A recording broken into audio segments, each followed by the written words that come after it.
സുഖമില്ലാത്ത ഒരു അച്ഛനെ ഒരു ആശുപത്രിയിൽ പ്രവേശിപ്പിച്ചു. അപ്പൊ അച്ഛന്റെ കൂടെ ഒരു നഴ്സ് ഉണ്ട്. പകല് മുഴുവനും ആ നഴ്സ് കൂടെ ഉണ്ടായിരുന്നു. രാത്രിയായപ്പോ അപ്പൊ ഈ നഴ്സ് അച്ഛന്റെ ചെവിയിൽ ചെന്നിട്ട് ചോദിച്ചു, നിങ്ങളുടെ മോന് പുറത്ത് നിൽക്കുന്നുണ്ട്, അവനെ ഇങ്ങോട്ട് വിളിച്ചോട്ടെ, മോനെ ഇങ്ങോട്ട് വിളിച്ചോട്ടെ എന്ന് നഴ്സ് ചോദിച്ചിട്ടും ഇദ്ദേഹം മറുപടി ഒന്നും പറഞ്ഞില്ല. കാരണം മറുപടി പറയാനൊന്നും ഇദ്ദേഹത്തിന് കഴിയില്ല. പക്ഷെ നഴ്സ് വേഗം പുറത്തേക്ക് പോയിട്ട് ആ മകനെ വിളിച്ച് അയാൾ ഓടി വന്നു. നഴ്സ് പറഞ്ഞു, അച്ഛന്റെ കൂടെ തന്നെ നിന്നോളൂ, അച്ഛന് തീരെ വയ്യ, അച്ഛന്റെ കൂടെ തന്നെ നിന്നോളൂ. അയാൾ അച്ഛന്റെ കൂടെ തന്നെ നിന്നു. അച്ഛനെ ഇങ്ങനെ തൊട്ട് തലോടി ആശ്വസിപ്പിച്ച് അച്ഛന്റെ കൂടെ ഇങ്ങനെ നിൽക്കുന്നതിനിടയിൽ അച്ഛനൊന്ന് പെടഞ്ഞു, മരിച്ചു. അപ്പോഴേക്ക് ഡോക്ടർമാരും നഴ്സുമാരും എല്ലാവരും ഓടി വന്ന് എല്ലാവരും അയാളുടെ ചുറ്റും ഇങ്ങനെ നിൽക്കുകയാണ്. ആ സമയത്ത് ഈ മകനില്ലേ ആ റൂമിൽ നിന്ന് ഇങ്ങനെ പുറത്തേക്ക് ഇറങ്ങുമ്പോൾ നഴ്സിനോടൊരു ചോദ്യം. ആ ചോദ്യം കേട്ട് നഴ്സ് ആകെ അമ്പരന്നു പോയി. അയാൾ ചോദിച്ചത് ഇതാരാണ് എന്നാണ്. നഴ്സ് ചോദിച്ചു, നിങ്ങളുടെ അച്ഛനല്ലേ? അല്ല, എന്റെ അച്ഛൻ അപ്പുറത്തെ റൂമിലാണ് കിടക്കുന്നത്. പിന്നെന്തിനാ ഞാൻ വിളിച്ചപ്പോ നിങ്ങൾ ഓടി വന്ന്? എന്നെ ആവശ്യമുണ്ടെന്ന് എനിക്ക് തോന്നി, അതുകൊണ്ട് ഓടി വന്നു. നഴ്സ് അയാളുടെ മുന്നിൽ ഇങ്ങനെ കൈകൂപ്പി നിന്നു.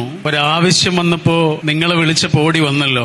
ഒരു ചോദ്യവും ചോദിച്ചില്ല, ഒരു സംശയവും പറഞ്ഞില്ല, എന്തിനാണ് എന്ന് ചോദിച്ചില്ല. എന്നെ ആവശ്യമുണ്ടോ? ഞാൻ അവിടെ ഉണ്ട്, നിങ്ങൾ ഓടി വന്നല്ലോ, മരിച്ചാലും മറക്കില്ല എന്നുള്ള ഒരു വാക്ക് പറഞ്ഞ് നഴ്സ് ഇങ്ങനെ കൈകൂപ്പി നിന്നു. ഒരായുസ് കൊണ്ട് നമുക്ക് ചെയ്യാനുള്ളത് നമ്മളെ ആവശ്യമുള്ള ഒരു സ്ഥലത്ത് നമ്മൾ ഉണ്ടാവുക.